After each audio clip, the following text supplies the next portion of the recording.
¿Cómo debemos entonces vivir? Por Francis A. Schaeffer, en la voz de Rubens Medel.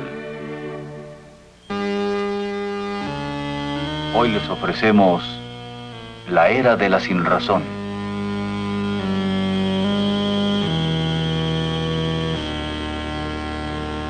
La historia de los filósofos no cristianos hasta llegar al siglo XVIII ocurrió de esta manera. Aquí hay un círculo que representa el conocimiento unificado y verdadero del universo. Otro hombre dijo que no y tachó el círculo. Y dijo entonces, aquí está el círculo. Otro hombre dijo que no y tachó el círculo. E hizo entonces su círculo. El siguiente hombre lo tachó e hizo el suyo. Esto continuó a través de los siglos. Jamás encontraron el círculo, pero creían con optimismo que alguien lo haría, partiendo del hombre mismo y sobre la base de su razonamiento por sí solo.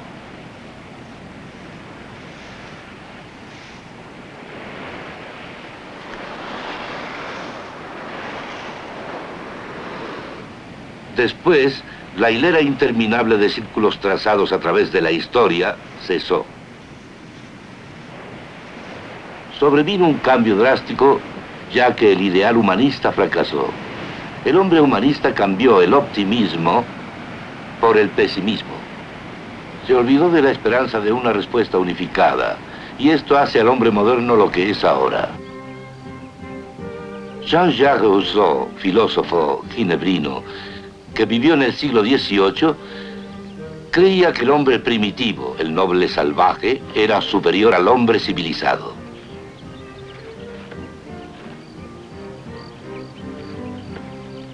Pensaba que la Ilustración, con su énfasis sobre la razón, las artes y las ciencias, hacían que el hombre perdiera más de lo ya ganado.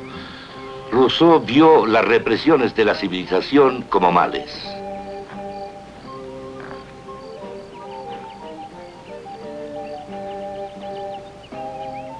L'homme est né libre. Cependant, partout, il est dans les fers. El hombre nace libre, mas por doquier se ve aprisionado.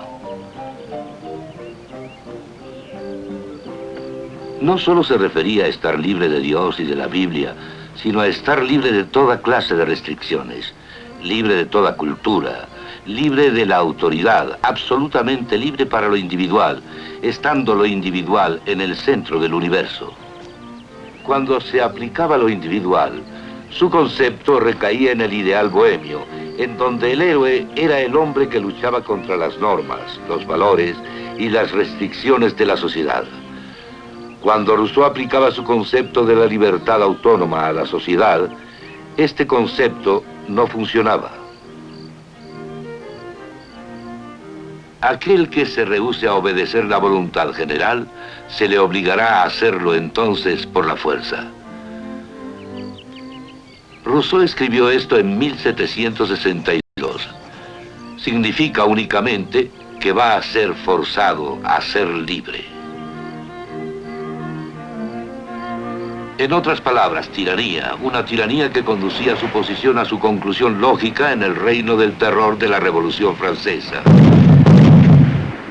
Inclusive el rey del terror, Robespierre, fielmente puso en práctica las ideas de Rousseau.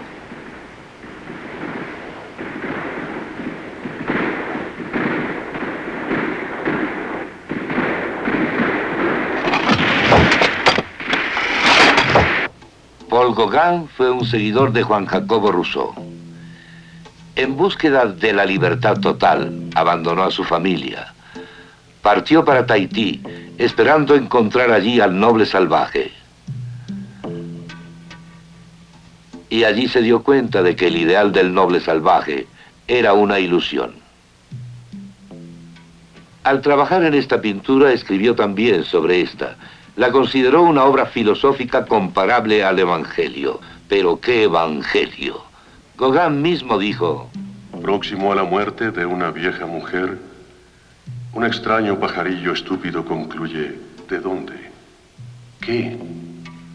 ¿A dónde? Oh, dolor, eres mi amo. Destino, cuán cruel eres, y siempre vences. Me rebelo. Lo que encontró en Tahití fue muerte y crueldad.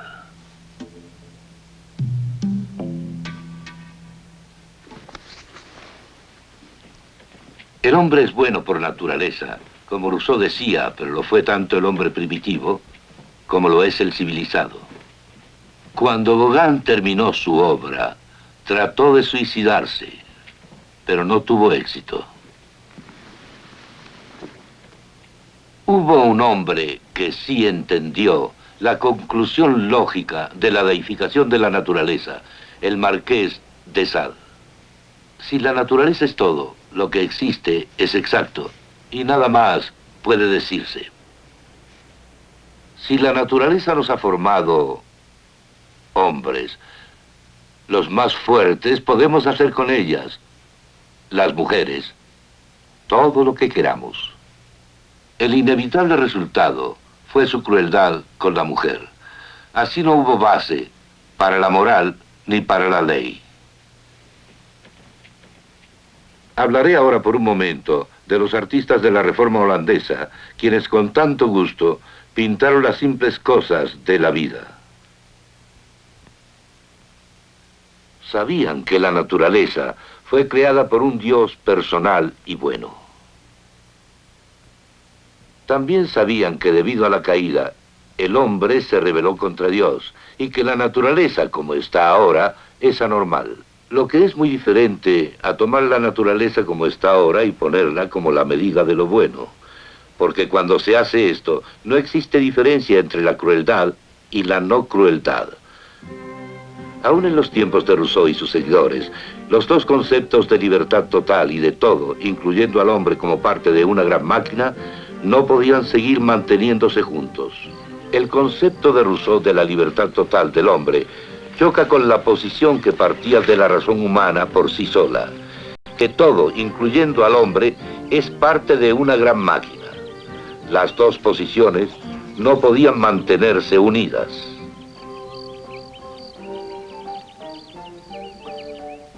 Más tarde, los filósofos alemanes Immanuel Kant y Georg Wilhelm Hegel y el danés Søren Kierkegaard lucharon con el problema de la unidad de la razón, por un lado, y por el otro con el significado y los valores. No resolvieron el problema.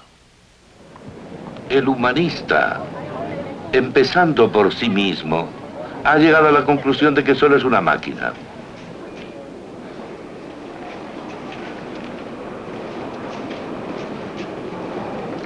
El hombre humanista no tiene cabida para un Dios personal. Tampoco tiene cabida para el significado de hombre como hombre. Tampoco para el amor, ni para la libertad.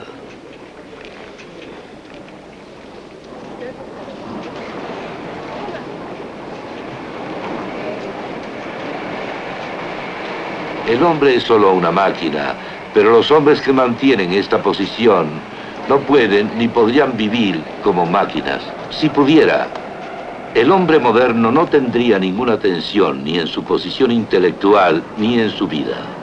Pero no puede. Así que debe olvidarse de la razón para tratar de encontrar algo que le dé un significado a su vida, a la vida misma, aunque para lograrlo niegue su razón. Una vez hecho esto, cualquier tipo de idea puede ponerse ahí, puesto que en el área de la sin razón, la razón no brinda bases para escoger. Este es el arquetipo del hombre moderno. ¿Cómo es que pasó? Pasó porque el vano hombre humanista, aunque era finito, insistió en partir solo de sí mismo y de lo que llegaría a saber sin otro conocimiento, y no tuvo éxito. Tal vez el más conocido de los filósofos existencialistas fue Jean-Paul Sartre. Solía pasar mucho tiempo aquí en París, en el Deux Magots.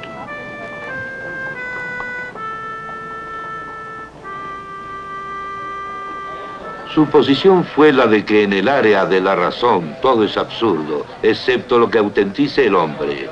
O sea, dar validez a su existencia por un acto de voluntad.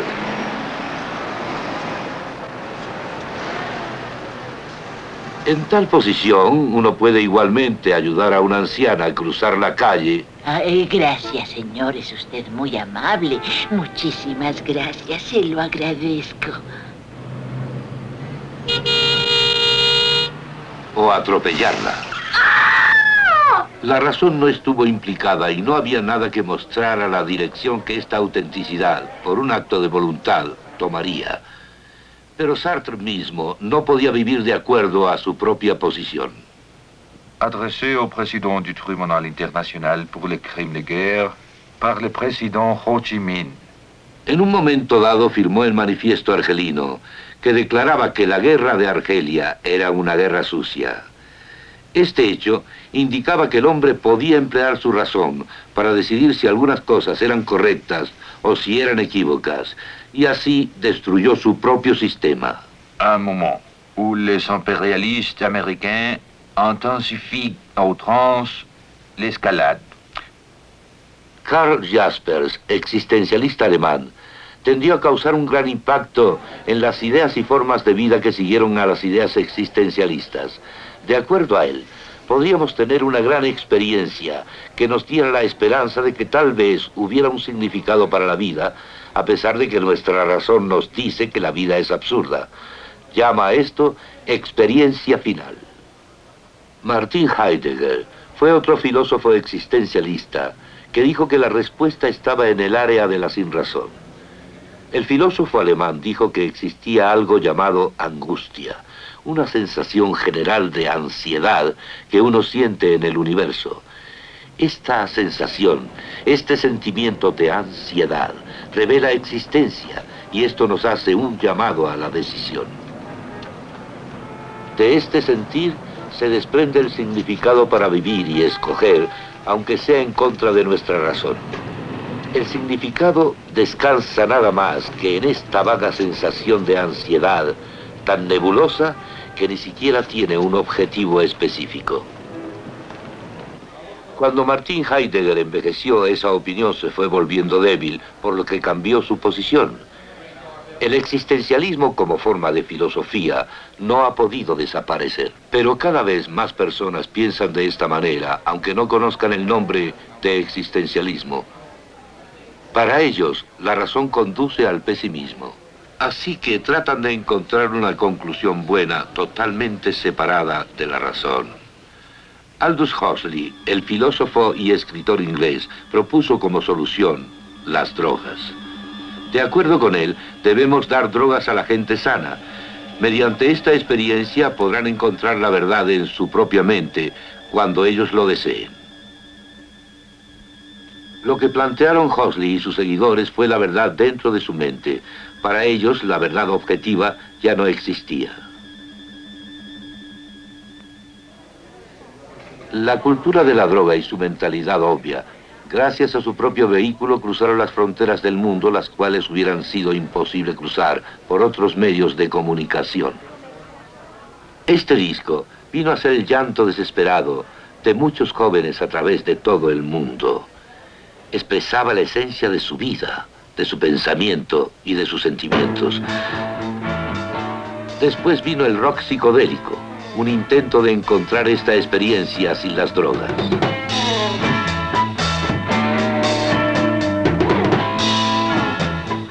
La gente joven, y los viejos también, probaron las drogas, pero luego se convirtieron a las religiones orientales. Tanto las drogas como las religiones orientales buscan la verdad dentro de uno mismo, negando la razón.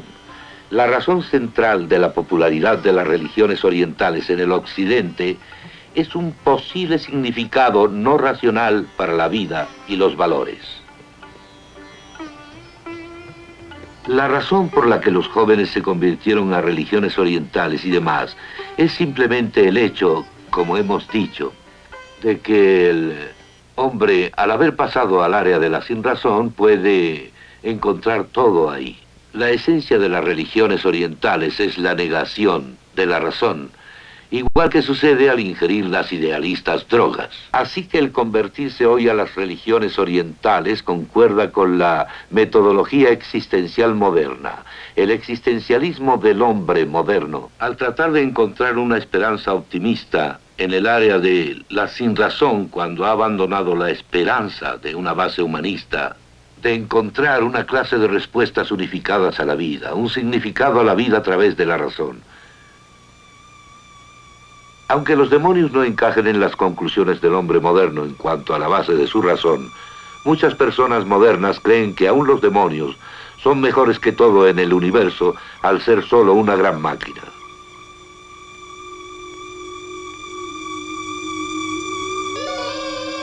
La gente coloca lo oculto en el área de la sinrazón con la esperanza de una clase de significado, aun cuando sea un horrible significado.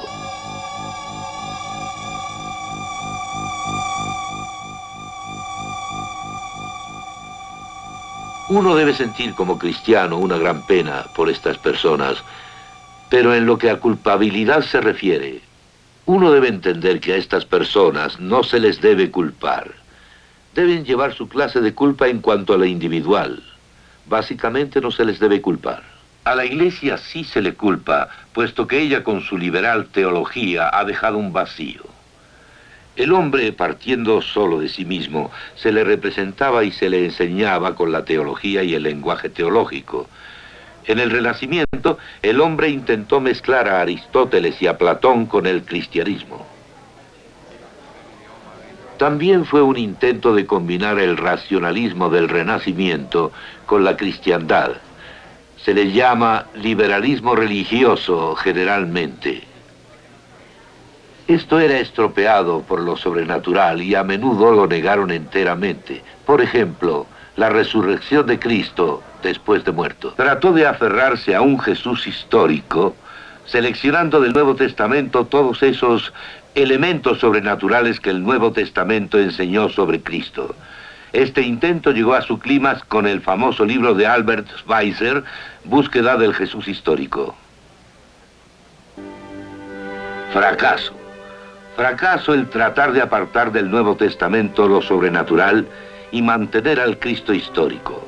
Al Cristo histórico no se le puede separar de los hechos sobrenaturales relacionados con él en la Biblia. La historia y lo sobrenatural están demasiado vinculados en el Nuevo Testamento. Si conservamos algo del Jesús histórico, se tiene que conservar algo de lo sobrenatural. Si uno se olvida de todo lo sobrenatural, entonces no hay Jesús histórico.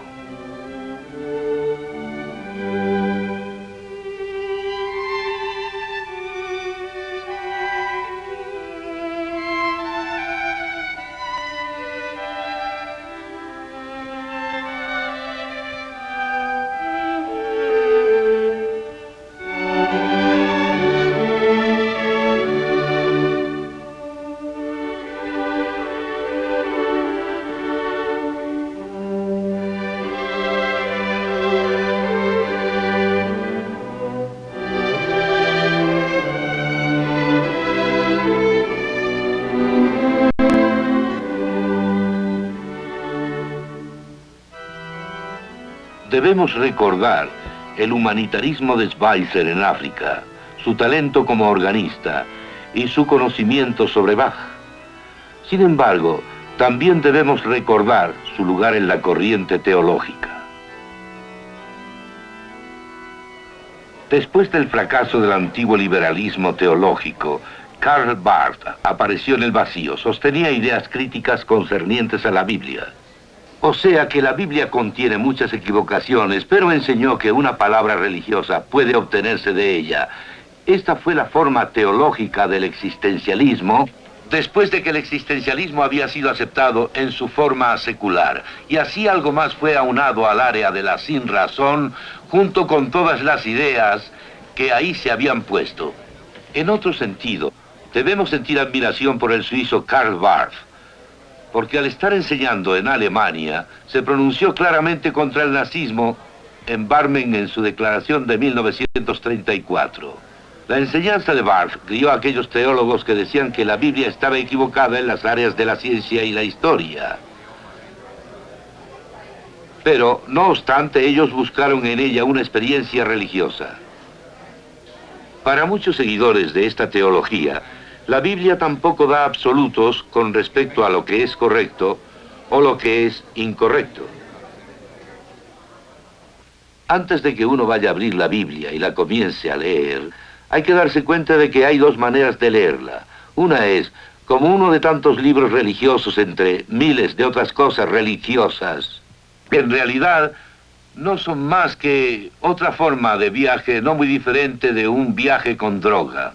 La otra manera es entender que la Biblia es verdad, y siéndolo estamos escuchando algo completamente contrario a lo que oímos sobre nosotros en todos lados, sobre todo meros promedios estadísticos, cosas relativistas. Habiendo dicho esto, tendría que protegerme, por la simple razón de que no significa que una persona tenga que aceptar todo esto a priori antes de que empiece a leer la Biblia y encuentre la verdad en la misma. Solo diré de pasada que no fui criado en una familia cristiana y que leía mucha filosofía cuando era un joven. Y no leí la Biblia porque pensara que fuese verdad, sino solo por honestidad intelectual. Pero sí hice una cosa, la leí igual que como fue escrita, comenzando con el Génesis 1:1 y de ahí en adelante. La leí de la misma manera que hubiese leído otro libro, esperando que lo que me estaba brindando fuese un honesto argumento de lo que daba a entender y que no fuera para leerse en un nivel diferente del que leería en el área de otra clase de libro. En tanto la leía, me contestaba las preguntas, que ya por ese tiempo sabía que la filosofía humanista no contestaría, y después de un periodo de 6 meses, pude concluir que era verdad. No obstante, debemos mantener en el fondo de nuestra mente cómo es que leemos la Biblia, solo como otro viaje religioso, o en realidad estoy luchando con ese asunto de lo que sucede en todas las áreas de que ella habla. ¿Es esto verdad en comparación al mero relativismo? El nuevo teólogo liberal no tiene respuesta para la existencia del mal. Se enfrenta al mismo problema que los filósofos hindúes. Todo lo que es parte de Dios. Esta es Kali, la representación oriental hindú femenina de Dios. ¿Por qué los colmillos y los cráneos? En el pensamiento religioso oriental, la crueldad viene a ser lo mismo que la no crueldad. Porque todo lo que ahora es parte de lo que siempre ha sido, una parte de lo que ellos llaman Dios. El moderno hombre humanista ha llegado a ese mismo punto. Un punto en el que no es posible saber lo que es correcto y lo que no, ni por qué hay que escoger la no crueldad antes que la crueldad. El profesor Paul Tillich de Harvard fue uno de los sobresalientes teólogos liberales neo-ortodoxos. Un estudiante que estuvo presente me dijo que cuando el profesor Tillich disertaba en Santa Bárbara antes de su defunción, alguien le dijo: «Señor, usted reza», y él le dijo: «No, pero medito». Se quedó solo con la palabra Dios, sin la certeza de que hubiera algo más que una palabra. Los teólogos del Dios está muerto que siguieron a Tillich concluyeron lógicamente que si se les deja con solo la palabra Dios, podrían también tachar la palabra.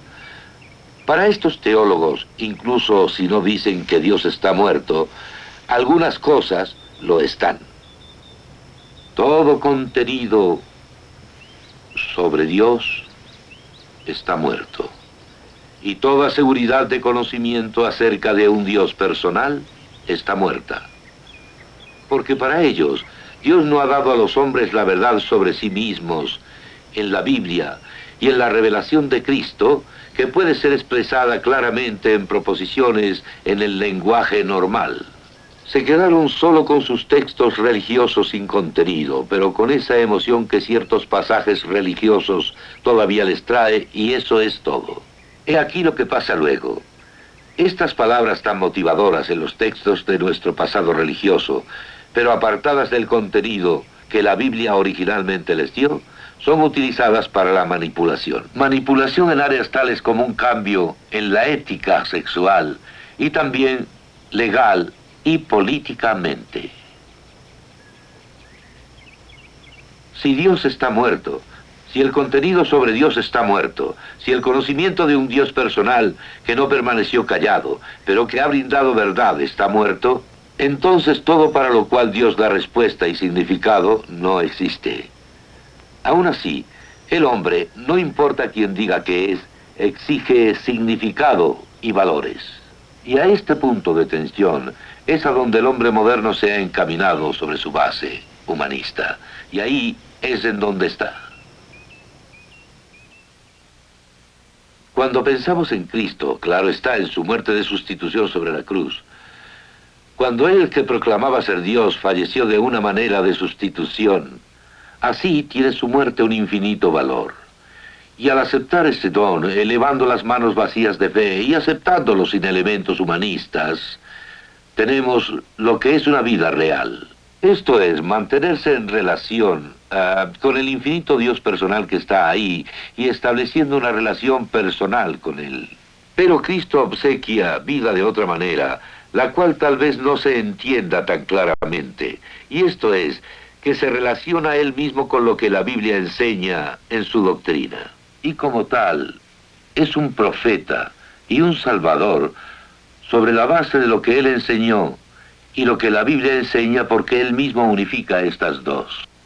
Que tenemos vida en lugar de muerte, en el sentido de tener algún conocimiento que es más que el que el hombre puede obtener de sí mismo partiendo del hombre en sí.